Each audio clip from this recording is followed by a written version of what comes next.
Tavo balso eteryje kalbuosi su grupės Kristal nare Kristina. Labą dieną, Kristina. Labą dieną, labai malonu. Taigi smagu girdėti eteryje ne tik dainas, bet jau dabar ir jūsų balsą. Tai visų pirma, aš norėčiau truputėlį paklausinėti apie jūs, o tada jau judėsime ir prie grupės Kristal. Tai visų pirma, norėjau paklausti, kiek jau metų esate scenoje? Geras klausimas. Manau, apie 20 metų kažkur, nes neseniai su grupės Įva merginom turėjom tokį filmavimą prieš kosmoso arenas ir kaip tik, taip sakėm, kiek jau čia metų, skaičiavom, kiek metų jau gyvojam, tai jau 20 metus tikrai. Tai iš ties patirtis, sakyčiau, tikrai didelė ir sakykit, kaip čia... Nemaža, kaip sakant. O kaip čia, kur čia paslaptis, kaip išlikti toje scenoje šitiek metų, tiesiog nebuvo per tą laiką tokių minčių, kad gal nebedainuoti, pavyzdžiui, gal kažkuo kitu užsimti tik tai, tiesiog ar nebūna tokio pavargimo galbūt nuo scenos ir panašiai?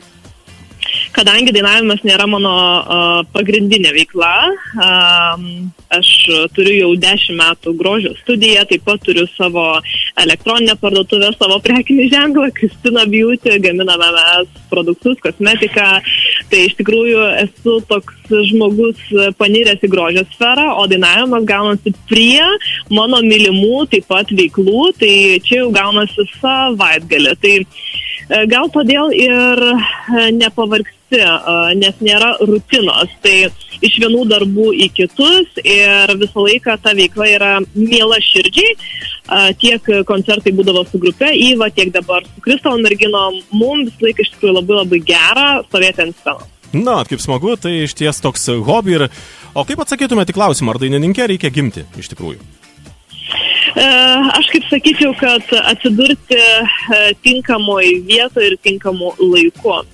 Mano niekada nebuvo svajonė būti dainininkė, tai buvo mano sesers svajonė, bet taip jau gavosi, kad atsidūriau grupėje Įva visiškai netikėtai, nes viena norėjo tiesiog labai labai staigiai reikėjo, pakeisti vieną narę ir kaip jau pakeičiau, taip 20 metų, ant tos scenos ir stoviu. Netgi taip, aš galvau kažkaip, kad dažniausiai būna tas hobi toks, kad iš tikrųjų noriu dainuoti, bet iškart taip nebuvo, ar ne, kad nuo vaikystės ir panašiai? Ne, taip nebuvo, nors dainavimas ir muzikinė veikla visą laiką mane sekė gyvenime, tai ir jau nuo darželio laikų ir teko dalyvauti konkursuose, ta pati dainų dainelė, mokytojai, muzikos mokytojai, auklėtojai, jie visą laiką skatino, ragino, nes matė potencialą manyje, bet aš tokia labiau, kaip aš sakau, mokslo žmogus, aš buvau panirti į savo mokslų studijas ir kažkaip tas dainavimas visą laiką būdavo taip hobis. Bet aš galiu pasakyti, kad tiek man, tiek grupės merginom, mumba konkrečiai aš apie Kristal kalbu, dainavimas visą laiką buvo šalia mūsų, nes merginos turi ir muzikinius išsilavinimus, tai gyvenime sekė jas ir muzika. Ir mums muzika yra, kaip nežinau, kaip tas medus, medus toksai saldus, skanus ir taip gera mums iš tikrųjų stovėti ant scenos ir dainuoti.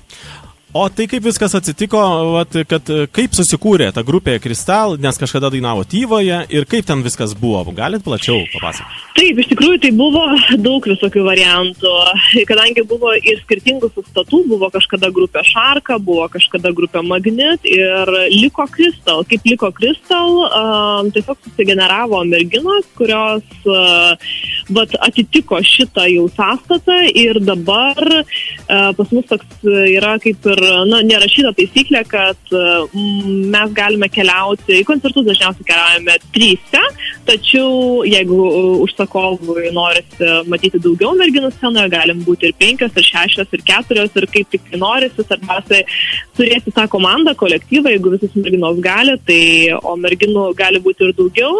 Tai iš tikrųjų gera visą laiką bendradarbiauti su muzikaliais žmonėmis, tai žodžiu, visą laiką turim galimybę turėti didesnę komandą. Aha, tai jūsų gali būti daugiau negu 4, nes aš taip pasidžiaugiu, kad 4. Labai teisingai, mes galim būti ir 6, kaip aš ir sakiau, tai svarbiausia, kad tuo metu merginos irgi, kadangi turi ir solo pasirodymus kažkokius ir dar dainuoja kitose, pavyzdžiui, grupėse, tai svarbiausia, kad galėtų ir nebūtų ta data užimta. Ir jeigu užsakovai reikia, tikrai galim ir taip pasirodyti. O kiek jau laiko gyvuoja grupė Kristal? Manau, kažkur apie, šiaip neskaičiau, 4-5 metai, tai 5, tai tikrai gal net daugiau iš tikrųjų. Kažkur tai taip panašiai. Aha, o ar galima išvysti jūs koncertuose bus va šiuo šventiniu metu kažkur? Tikrai galima, bet dažniausiai mes koncertuojame privačiose įmonių, dažniausiai vakarėliuose, vakaruose, bet vasarą tikrai būna ir didelės miesto šventės, tai tikrai galima mūsų sutikti, bet dažniau dirbame būtent su privačiomis šventėmis. Mhm. O ar galvojate jau, pavyzdžiui, apie albumo išleidimą? Ne, apie albumo išleidimą tikrai ne, nes, nežinau, šie laikai, man atrodo, galima padirbti puikiausiai ir kurti videoklipus, iš tikrųjų ir dėti į YouTube platformas ir kitas žinoma platformas. Na, šiek tiek jau mes ir kalbėjom seniau, išleisti albumus būdavo tikrai, atlikėjo duona, ne? Iš to tikrai galima buvo gyventi. O dabar, ko gero, kad labiausiai, turbūt, kaip ir sakot, internetinėje platformoje kažkokia, ar ne? Socialinės, visos socialinė medija, socialinės, žodžiu, visa ta medija, kuri, kur mes galime išsitransliuoti. Spotify, YouTube'as ir visi kiti kanalai, tai tikrai galime ten puikiausiai save rodyti ir tai yra irgi papildoma sklaida ir reklama, žinoma. Taip, ir dabar priėjome jau prie to momento, kuomet aš visai netrukus paspausiu mygtuką ir pagrosiu jūsų visiškai naują dainą, kurią neseniai ir gavau iš jūsų. Tai dabar norėčiau, kad jūs ir pristatytume Tavo balso radio stoties klausytojams būtent šį naują, sąlyginai naują, nes tai yra Ivos kūrinys. Sąlyginai naują, taip. Iš tikrųjų mes pagalvojom, kad būtent šios kalėdos ypatingos to, kad ir grupė Iva yra kažkur apie 20 metų ir mes pagalvojom, kad šiuo kalėdinio šventiniu, kitaip tariant, laikotarpiu būtų smagiausiai perdainuoti būtent grupės Iva dainą, tai kompozitorius Deivido Zvonkaus dainą kurtą Iva laukiu kalėdų. Tai dabar mes pristatome dainą Kristal laukiu kalėdų. Na ir kūrinys, sakyčiau, išties suskambėjo naujai, nes kažkada Ivos tikrai buvo ši populiari daina, tikrai pamenu. Taip. O dabar kodėlgi... Populiari ir mylima labai iš tikrųjų. Taip, ir kodėlgi, pagalvojo turbūt, kodėlgi neįrašyti šio kūrinio kažkaip, kad jis skambėtų naujai, ar ne? Iš tiesų, istorija buvo tokia, kad jau norėjom ne vienerius metus įrašyti būtent šventiniu laikotarpiu tą dainą, bet vis kažkaip nesigavo mum susidėlioti ties grafiku, o šiais metais padarėme tai anksčiau ir mes norėjom šitos dainos daryti aranžuotę. Tačiau, kai su Deividu apkalbėjome ir su merginomis tiesiog pasidainavom, pasibandėm, supratom, kad daina yra tokia mum miela, tokia, kokia jinai yra Deivido sukurta.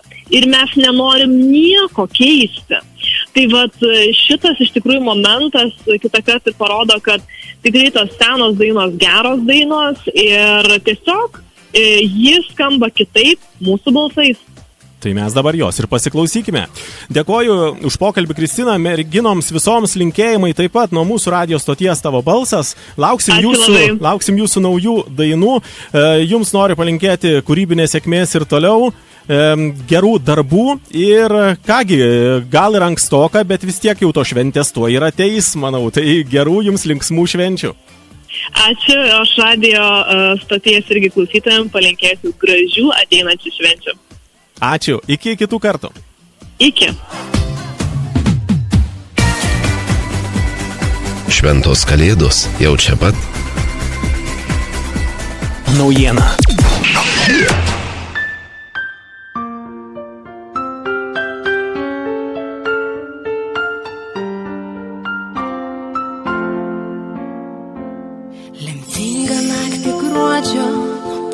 Pirmo žodžio tu užbūrei man akis, sujaukiai mintis, uždegei naktis,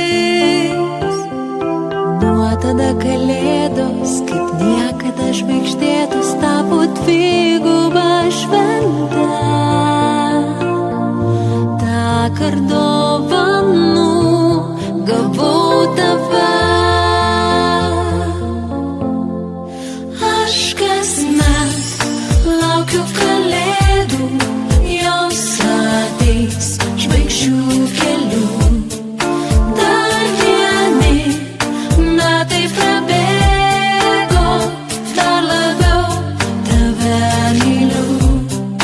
Aš kasmet laukiu kalėdų, jos ateis žvaigždžių keliu. Dar vieni metai prabėgo, dar labiau tave myliu. Šią naktį stebuklinga, žvaigždėm už lango sninga ir nemiega angelai. Pildosi sapnai, skleidžiasi jausmai. Šią naktį iki ryto nenoriu nieko kito, tik pabūt šalia tavęs. Dovanosiu tau nakties žvaigždes. Aš kasmet laukiu kalėdų, jos ateis žvaigždžių keliu. Dar vieni metai prabėgo, dar labiau tave myliu. Aš kasmet laukiu kalėdų, jos ateis žvaigždžių keliu. Dar vieni metai prabėgo, dar labiau tave myliu.